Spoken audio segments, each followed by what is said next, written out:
नमस्कार साथियों, मैं डॉक्टर सुदेश कांतेजा आप सभी का डीएस एकेडमी के इस ऑनलाइन डिजिटल प्लेटफॉर्म पे स्वागत करती हूँ। आज की जो मैं क्लास लेकर आई हूँ वो है काव्यशास्त्र। काव्यशास्त्र एक नया विषय है। जैसा कि हमने कहा था कि कुछ भी आपसे नहीं छूटेगा और काव्यशास्त्र की जो ये क्लास है और जितना विस्तृत होगा हम इसको पढ़ेंगे। आप भी हमारे साथ बनी रहिएगा। अगर आप पहली बार आपको ये क्लास मिल रही है तो अगली क्लास से देखने के लिए आप चैनल को सब्सक्राइब कर लीजिए। पूरी क्लास देखने से पहले आप क्लास को लाइक कर दीजिए। पूरी क्लास जब आप देख लेते हैं उसके बाद जो भी आपको उचित कमेंट लगता है या हमने कोई प्रश्न किया है उसका उत्तर आप कमेंट बॉक्स में कर दीजिएगा। काव्यशास्त्र को पढ़ें इससे पहले हम आपको बता दें कि डीएस एकेडमी की तरफ से एक टेस्ट सीरीज चलाई जा रही है जो परीक्षा उपयोगी दृष्टि से बहुत महत्वपूर्ण है। अगर आप टेस्ट सीरीज ज्वाइन करना चाहते हैं तो डिस्क्रिप्शन में कॉन्टैक्ट नंबर दे रखा है, आप उस पर कॉल कर सकते हैं। यदि आपको कॉन्टैक्ट नंबर नहीं प्राप्त होता है, आप डिस्क्रिप्शन में नहीं पहुंच पा रहे हैं, कुछ कैंडिडेट नहीं पहुंच पाते हैं, तो क्लास के अंतिम में हम आपको नंबर प्रोवाइड करा देंगे। टेस्ट पेपर जो टेस्ट सीरीज़ है 50 टेस्ट पेपर मात्र 750 रुपये में हम आपको प्रोवाइड करा रहे हैं। एकदम नवीन पाठ्यक्रम पर, नवीन पैटर्न पर आधारित है। जो विगत परीक्षाएं हुई हैं, यहाँ तक कि ये जो टेस्ट सीरीज़ है ये असिस्टेंट प्रोफेसर तक की परीक्षाओं को कवर कर रही है। तो चलिए आज की जो क्लास है इसमें काव्यशास्त्र को पढ़ेंगे। काव्य का शास्त्र यानी कि काव्य जो हम लिखते हैं, जो काव्य हमने अभी तक जो भी कोई रचना होती है उसमें रस, छंद, अलंकार, काव्य गुण, काव्य दोष आदि का एक विधान होता है। ये सब हम जानते हैं काव्यशास्त्र के माध्यम से। ठीक है, तो जानेंगे काव्यशास्त्र को। काव्यशास्त्र में हम यहाँ पे दो रूपों में काव्यशास्त्र पढ़ेंगे। भारतीय काव्यशास्त्र को दो भागों में बांटा गया है, एक संस्कृत काव्यशास्त्रीय आचार्य और दूसरे हिंदी काव्यशास्त्रीय आचार्य। सबसे पहले जो काव्य शास्त्र की शुरुआत हुई थी वो संस्कृत से हुई थी।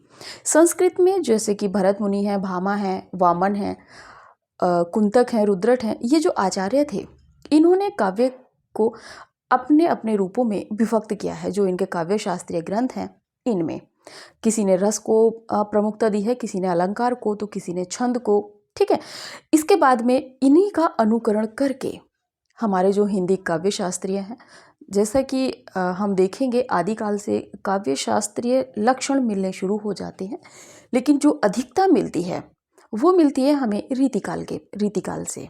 ठीक है, क्योंकि रीतिकाल में एक खंड ही हमने पढ़ा था जो इन्होंने अनुकरण किया था। काव्य शास्त्रीय आचार्यों का अनुकरण किसने किया था?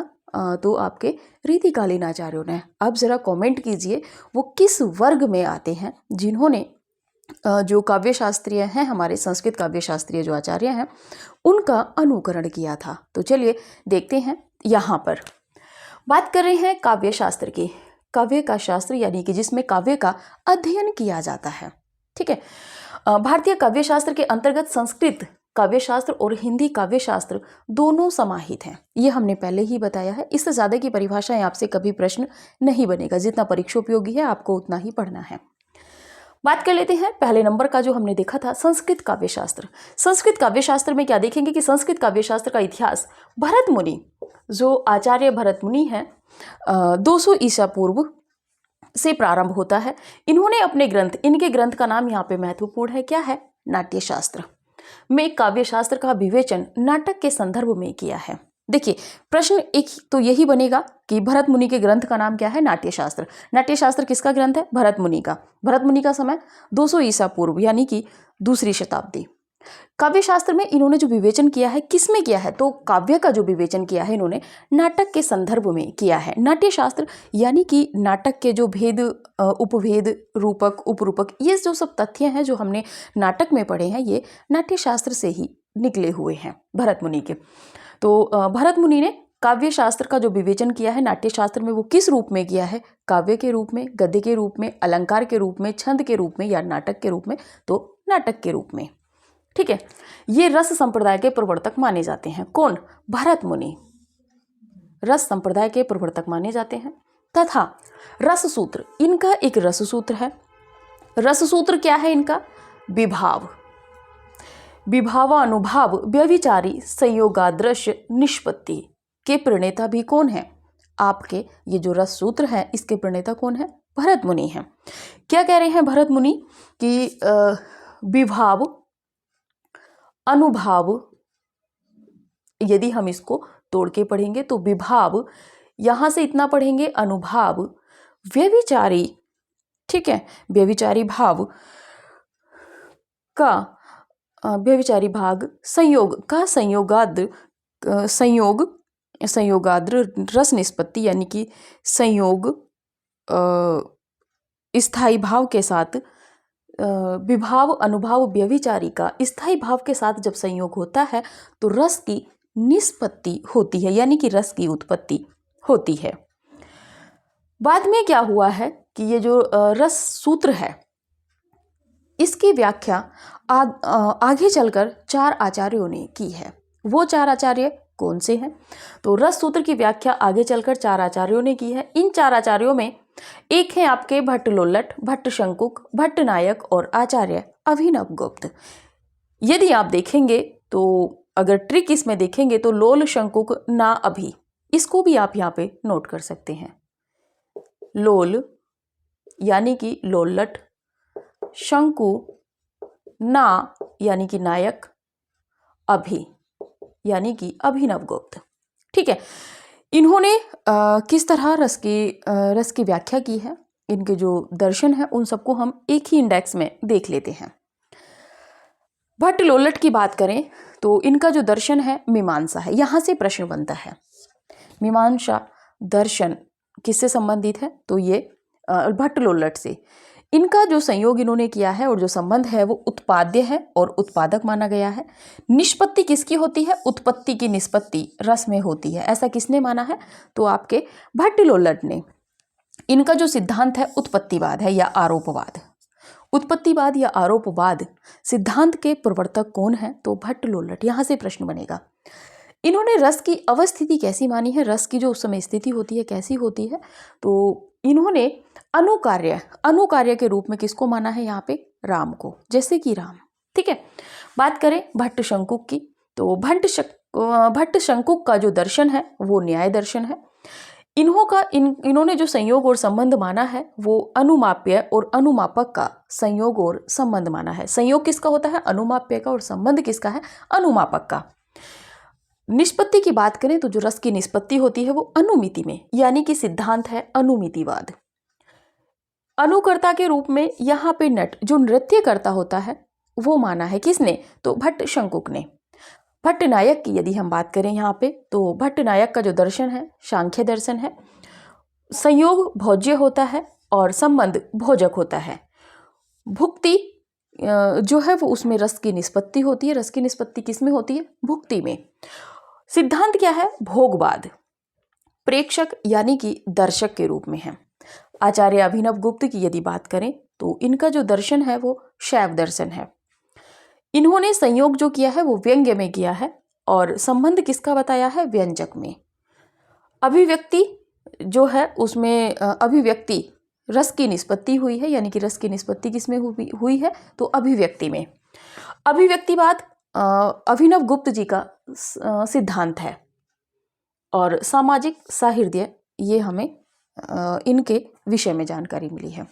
तो ये जो इंडेक्स है यहाँ से टीजीटी, पीजीटी, नेट, जेआरएफ कोई भी परीक्षा हो, यहाँ से इस इंडेक्स से आपको एक प्रश्न हमेशा मिलेगा।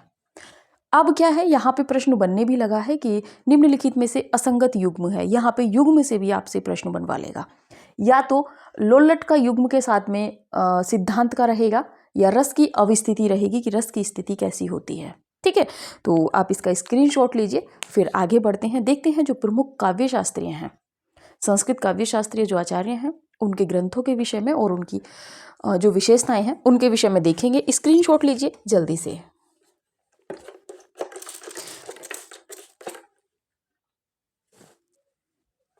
हिंदी के जो काव्य शास्त्रीय आचार्य हैं उनको अगली क्लास में देखेंगे, इसमें नहीं देखेंगे। काव्य शास्त्र में टीजीटी, पीजीटी में यानी कि नेट, जेआरएफ तक में भी जहाँ से प्रश्न बनेंगे उतना आपको यहाँ पे कवर करा दिया जाएगा। लेकिन अगर आप ये कमेंट करेंगे कि मैम इसको और विस्तृत कराते, तो उस विस्तृत से कोई फ़ायदा नहीं है। जितना परीक्षा उपयोगी है उतना आप पढ़िए। विद्वान आपको अभी बनना नहीं है, अभी आपको परीक्षा पास करके एक अपना चयन सुनिश्चित करना है। जो भी आगामी आने वाली परीक्षाएं हैं, चाहे वो किसी भी राज्य की हो, ठीक है, नेट जीआरएफ कोई भी परीक्षा हो, आपको अभी अपना चयन सुनिश्चित करना है। चलिए बात कर रहे हैं आगे जो प्रमुख काव्य शास्त्रीय आचार्य हैं। तो पहले नंबर पे यहाँ पे हम बात करते हैं भरत मुनि की। थोड़ा सा स्पीड से चलिएगा। भरत मुनि की बात करें तो ग्रंथ है नाट्यशास्त्र। समय हम इनका देख लिए हैं। नाट्यशास्त्र की बात करें तो इसे पंचम वेद कहा गया है। इसे पंचम वेद कहा गया है किसको? तो भरत मुनि के नाट्यशास्त्र को, ठीक है। भरत मुनि के विषय में है कि ये दृश्य काव्य एवं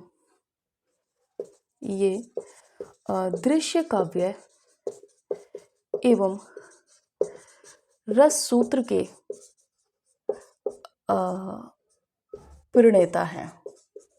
प्रणेता हैं या माने जाते हैं।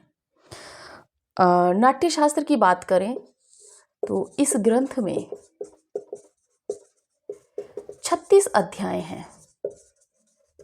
कितने अध्यायों में विभक्त है आपका नाट्यशास्त्र? तो 36 अध्यायों में है। दूसरे नंबर पे बात कर लेते हैं भामा की। आचार्य भामा की बात करें तो ये कहाँ के निवासी थे? तो कश्मीर के निवासी थे। काव्य अलंकार इनका ग्रंथ है। समय की यदि बात करें तो छठी शती है इनका, ठीक है। श्रव्य काव्य परंपरा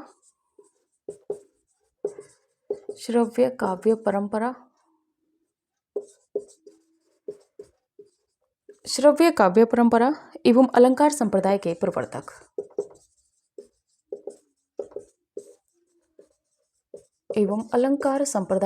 प्रवर्तक। कौन है आपके?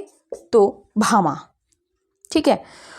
और ये जो काव्य अलंकार है ये 6 परिच्छेदों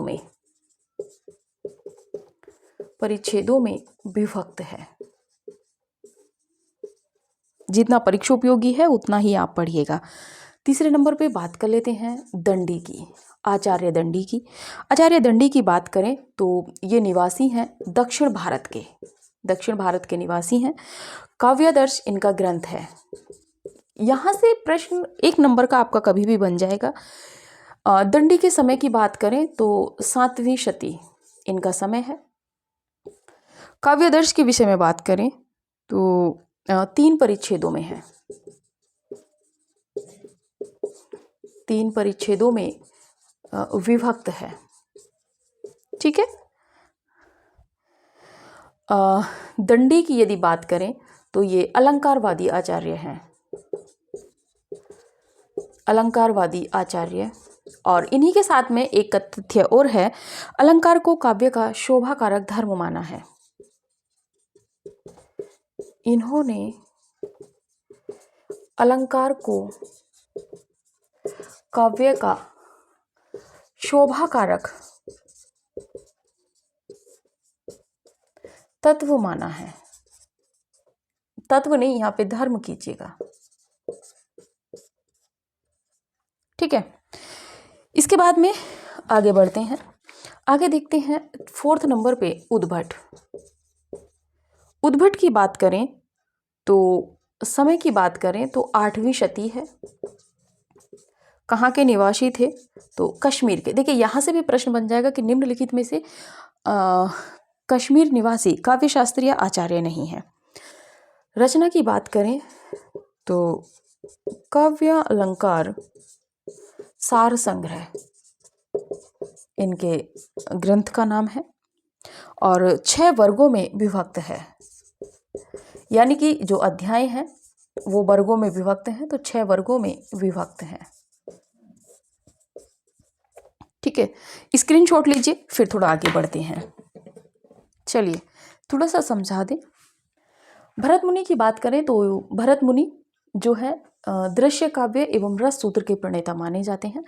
नाट्यशास्त्र इनका महत्वपूर्ण ग्रंथ है और नाट्यशास्त्र को पंचम वेद कहा गया है। इस ग्रंथ में 36 अध्याय हैं। कितने अध्याय हैं नाट्यशास्त्र में? 36 अध्याय हैं। भामा की बात करें तो कश्मीर निवासी है, समय 6ठी शताब्दी है। काव्य अलंकार इनका ग्रंथ है। श्रव्य काव्य परंपरा एवं अलंकार संप्रदाय के प्रवर्तक माने जाते हैं। कौन? आपके भामा। 6 परिच्छेदों में इनका काव्य अलंकार विभक्त है। दंडी की बात करें तो दक्षिण भारत के निवासी हैं, 7वीं शती इनका समय है। काव्यदर्श जो है वो 3 परिच्छेदों में विभक्त है दंडी का, और दंडी अलंकारवादी आचार्य हैं और दंडी ने अलंकार को काव्य का शोभा कारक धर्म माना है। यहाँ से भी प्रश्न बनेगा। उद्भट की बात करें तो कश्मीर निवासी हैं, 8वीं शती उद्भट का समय माना जाता है। काव्य अलंकार सार संग्रह उद्भट का ग्रंथ है। 6 वर्गों में जो उद्भट का काव्य अलंकार सार संग्रह है वह विभक्त है। स्क्रीनशॉट लीजिए, फिर आगे बढ़ते हैं।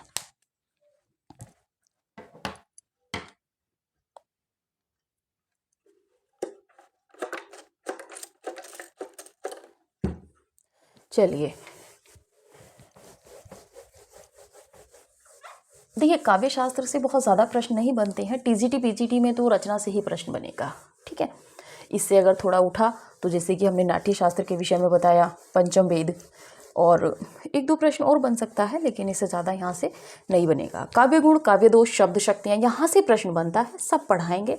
कोई भी तथ्य आपसे छूटा नहीं रहेगा। यहाँ तक कि जो संप्रदाय हैं, 6 के 6 संप्रदाय हम आपको इनके अंतिम में भी पढ़ाएंगे, ठीक है। चलिए बात कर लेते हैं वामन की। क्रम आप अपने से डालिएगा। वामन की बात करें तो ये भी कश्मीर निवासी हैं। समय की बात करें तो 8वीं शती है। देखिए 750 के बाद में 8वीं शती लग जाता है, तो इसका आप ध्यान रखिएगा। थोड़ा समय इधर उधर हो सकता है, तो बहुत ज़्यादा आप कमेंट या आर्ग्यूमेंट ना कीजिएगा। काव्य अलंकार सूत्र वृत्ति, काव्य अलंकार सूत्र वृत्ति इनके ग्रंथ का नाम है। किनके? वामन के, ठीक है। और ये जो ग्रंथ है ये 5 अधिकरणों में, इस ग्रंथ में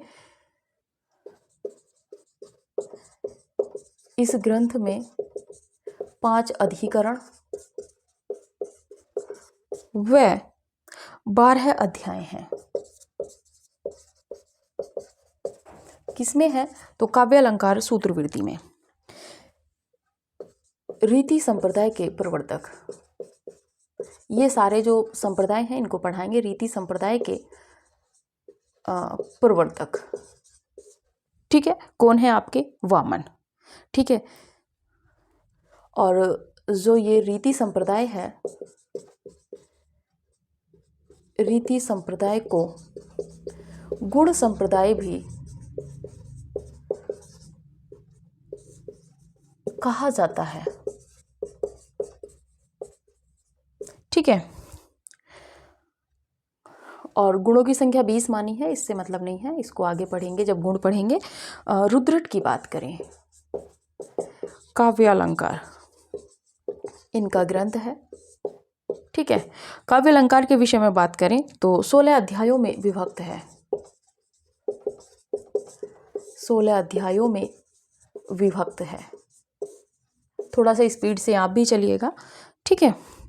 अलंकारवादी आचार्य, रुद्रट कैसे आचार्य हैं? तो अलंकारवादी आचार्य हैं।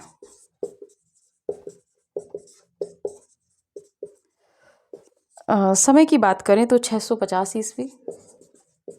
650 ईस्वी का यदि आप लगाएंगे तो यहाँ से 7वीं ईस्वी शुरू हो जाती है। और कहाँ के निवासी थे? तो ये भी कश्मीर के थे। कश्मीर वालों को एक जगह इकट्ठा कर लेना, ठीक है ना, आनंदवर्धन, और इनसे सेब मंगा लेना, आपको समझ में आ जाएगा, क्योंकि कश्मीर का सेब अच्छा होता है। आनंदवर्धन की बात करें तो समय की बात करें तो 9वीं शती। और कहाँ? तो आनंदवर्धन भी कश्मीर के हैं, कश्मीर के हैं। ध्वन्यालोक, ध्वन्यालोक आनंदवर्धन का ग्रंथ है। और आनंदवर्धन कैसे आचार्य हैं? तो ध्वनिवादी आचार्य हैं, ध्वनिवादी आचार्य। इन्होंने ध्वनि को काव्य की आत्मा माना है। काव्य की आत्मा माना है। और ध्वनि संप्रदाय के प्रवर्तक हैं, ये आप जानते ही हैं, नोट कर लीजिएगा, ध्वनि संप्रदाय के प्रवर्तक हैं। हर कोई फैक्ट जरूरी नहीं है कि हर कोई तथ्य आपको लिखाया जाए, आप मौखिक रूप में भी जब हम बोलते हैं तो आप उसको लिख सकते हैं। अभिनव गुप्त, अभिनव गुप्त जी की यदि बात करें तो समय की बात करें तो 10वीं शती निवासी, ये भी कश्मीर के हैं, ठीक है। और ग्रंथ की यदि बात करें तो ध्वन्यालोक लोचन टीका है। ध्वन्यालोक लोचन, लोचन का मतलब है टीका। ध्वन्यालोक यानी कि आनंद वर्धन की जो रचना है ध्वन्यालोक, उसका इन्होंने टीका लिखी है। दूसरा ग्रंथ है इनका अभिनव भारती, स्वतंत्र रूप में लिखा है। अभिनव भारती ध्वनिवादी आचार्य हैं। अभिनव गुप्त कैसे आचार्य हैं? तो ध्वनिवादी आचार्य, ध्वनिवादी आचार्य हैं।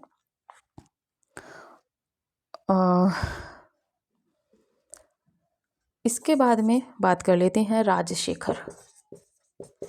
राजशेखर की बात करें तो 9वीं शती इनका समय है। और कहाँ के निवासी हैं? तो विदर्भ के निवासी हैं।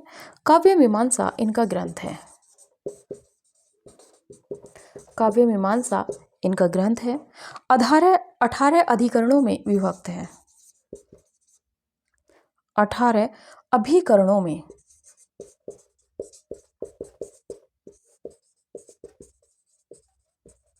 क्या विभक्त है 18 अभिकरणों में? तो काव्य मीमांसा। धनंजय की बात कर ले,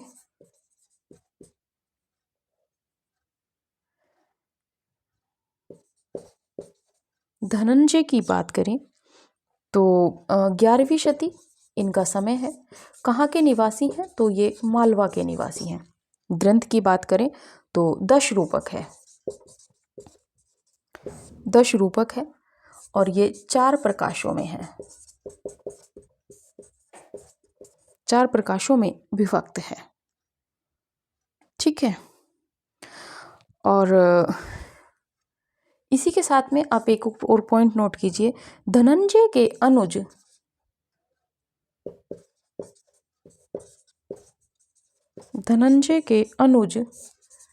धनिक ने अवलोक नाम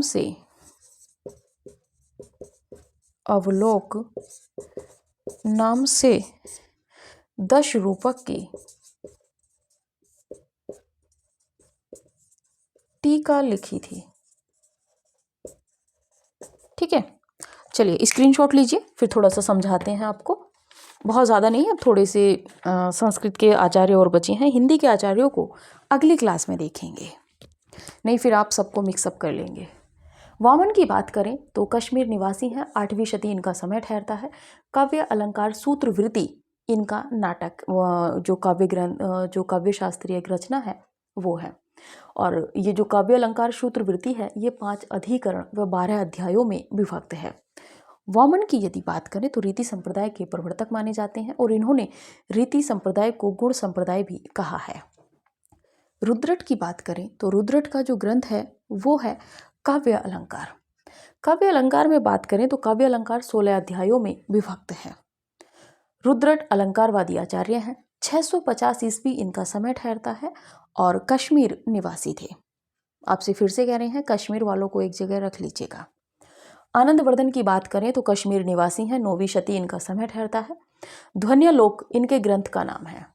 काव्य शास्त्रीय ग्रंथ है ध्वन्यालोक।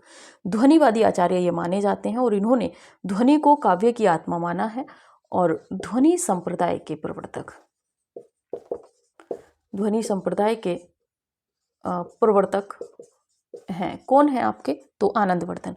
अभिनव गुप्त की बात करें तो 10वीं शती इनका समय ठहरता है। कश्मीर निवासी हैं ये भी।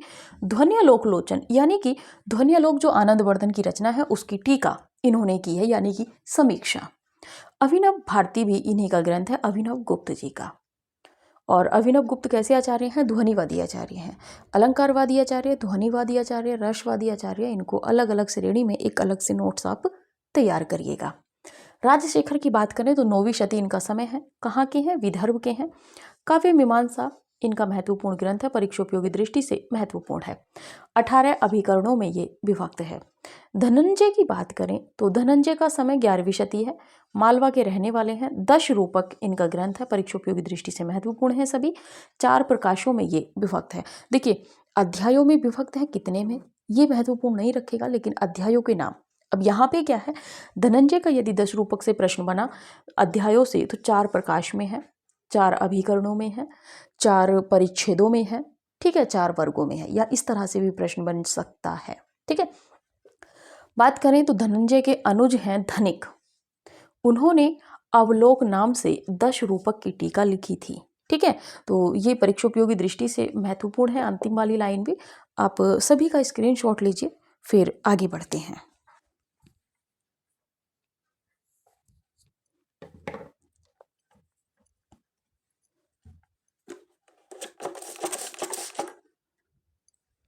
चलिए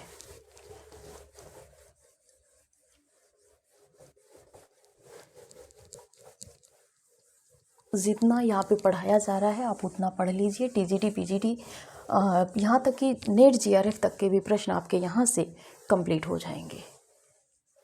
और कोई भी यदि आपको जानकारी चाहिए तब डिस्क्रिप्शन में दिए गए कॉन्टैक्ट नंबर पे आप कॉल करिएगा। हमसे यदि बात करनी है तो शाम को 7 बजे से रात्रि 9 बजे के बीच में आप कॉल कर सकते हैं, उसी समय आपसे हमारी बात हो पाएगी, अन्यत्र नहीं हो पाएगी। बात कर लेते हैं भट्टनायक की। भट्टनायक की बात करें तो समय है 9वीं शती। कहाँ के निवासी थे ये देख लेते हैं, तो कश्मीर, और ग्रंथ है हृदय दर्पण। हृदय दर्पण की बात करें ये अप्राप्त है। और इनके विषय में इतना ही है। कुंतक की बात कर लेते हैं। कुंतक की बात करें तो 11वीं शती इनका समय है, और ये भी कश्मीर निवासी हैं। कुंतक का जो ग्रंथ का नाम है वक्रोक्ति जीवितम। वक्रोक्ति जीवितम। वक्रोक्ति जीवितम की बात करें तो ये 4 उन्मेषों में विभक्त है। और कुंतक की खुद की बात करें तो वक्रोक्ति संप्रदाय के या सिद्धांत के प्रवर्तक ये माने जाते हैं। आप खुद से नोट कर लीजिएगा। महिम भट्ट की बात करें तो समय है 11वीं शती का पूर्वार्ध। 11वीं शती का पूर्वार्ध है। कश्मीर निवासी हैं। ग्रंथ का नाम है व्यक्ति विवेक। व्यक्ति विवेक के बाद में बात करें तो 3 भागों में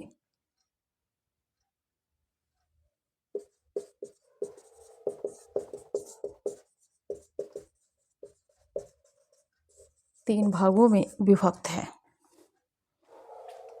ठीक है, महिम भट्ट के बाद में बात करें तो क्षेमेंद्र की, आचार्य क्षेमेंद्र जी की बात करें तो 11वीं शती है इनका समय। और क्षेमेंद्र की बात करें तो इनका ग्रंथ है औचित्य विचार चर्चा। औचित्य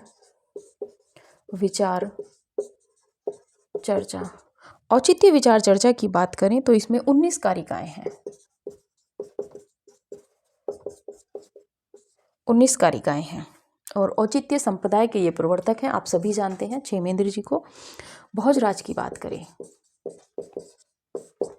तो समय की बात करें तो 11वीं शती का मध्य है। 11वीं शती का मध्य है भोजराज। और कहाँ के हैं तो मालवा स्थान, मालवा निवासी हैं ये। सरस्वती कंठाभरण।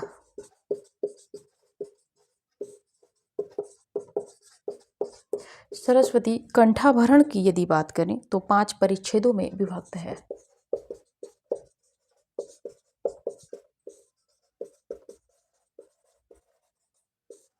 5 परिच्छेदों में विभक्त है। बात कर लेते हैं मम्मट की। मम्मट की यदि बात करें तो 11वीं शती। कहाँ के हैं? तो कश्मीर निवासी हैं मम्मट। मम्मट की यदि बात करें तो काव्य प्रकाश। काव्य प्रकाश के विषय में है, ये 10 उल्लासों में है।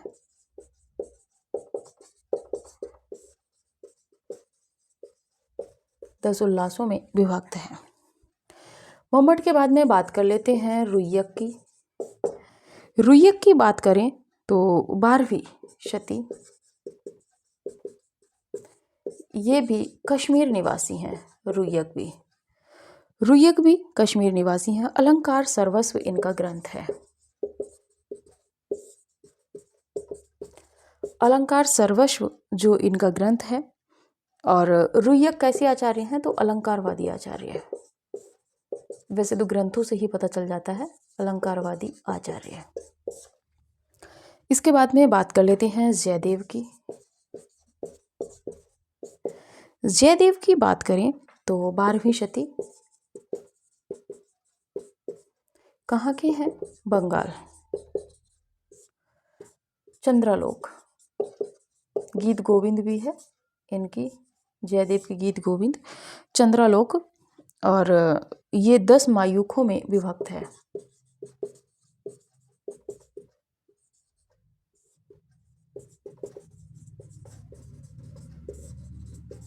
10 मायूखों में विभक्त है।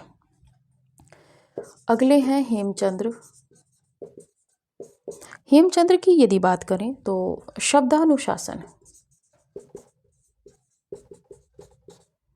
शब्दानुशासन की बात करें और ये अपभ्रंश के, आगे भी हम इनको हिंदी में पढ़ेंगे, अपभ्रंश के व्याकरणाचार्य।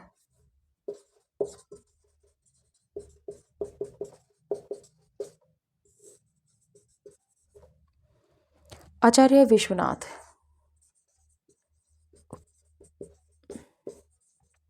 आचार्य विश्वनाथ जी की यदि हम बात करें तो साहित्य दर्पण।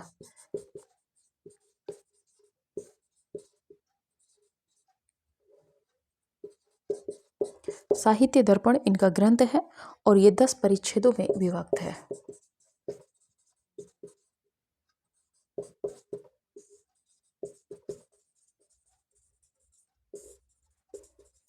यहाँ से एक प्रश्न आपको जरूर मिलेगा, आप किसी भी आगामी आने वाली परीक्षाओं में यदि जाएंगे। पंडित राज जगन्नाथ।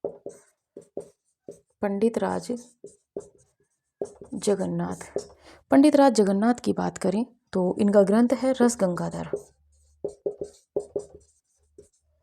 रस गंगाधर की बात करें तो ये 2 आननों में विभक्त है। अप्पय दीक्षित अंतिम है। अप्पय दीक्षित की बात करें तो इनका ग्रंथ है कुवलयानंद। ठीक है, और इसमें अलंकारों का विवेचन किया गया है।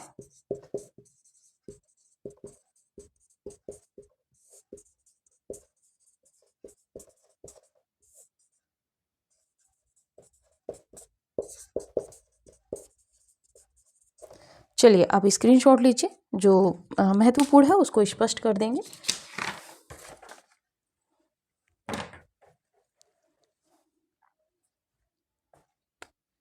चलिए भट्टनायक की बात करें तो 9वीं शती इनका समय है। कश्मीर निवासी हैं और हृदय दर्पण इनकी रचना है।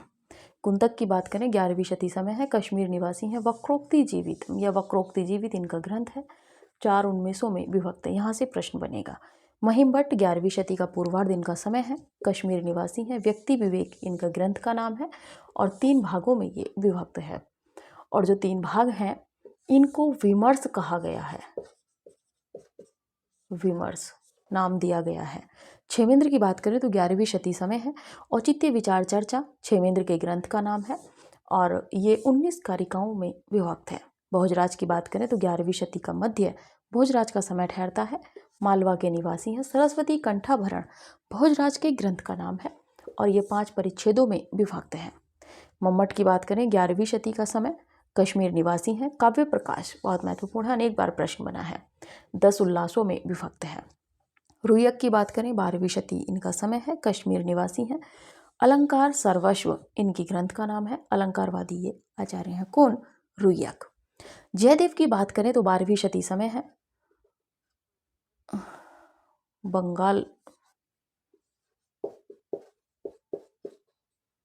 बंगाल इनका स्थान है। चंद्रालोक इनकी रचना है।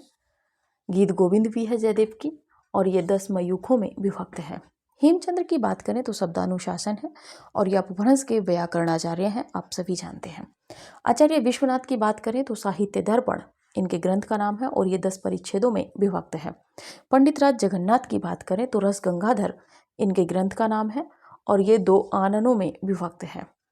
अप्पय दीक्षित की बात करें तो कुवलयानंद अप्पय दीक्षित का ग्रंथ है और इसमें अलंकारों का विवेचन किया गया है। ये जो है ये आपके काव्य शास्त्र की जब हम बात कर रहे थे, स्क्रीनशॉट ले लीजिए।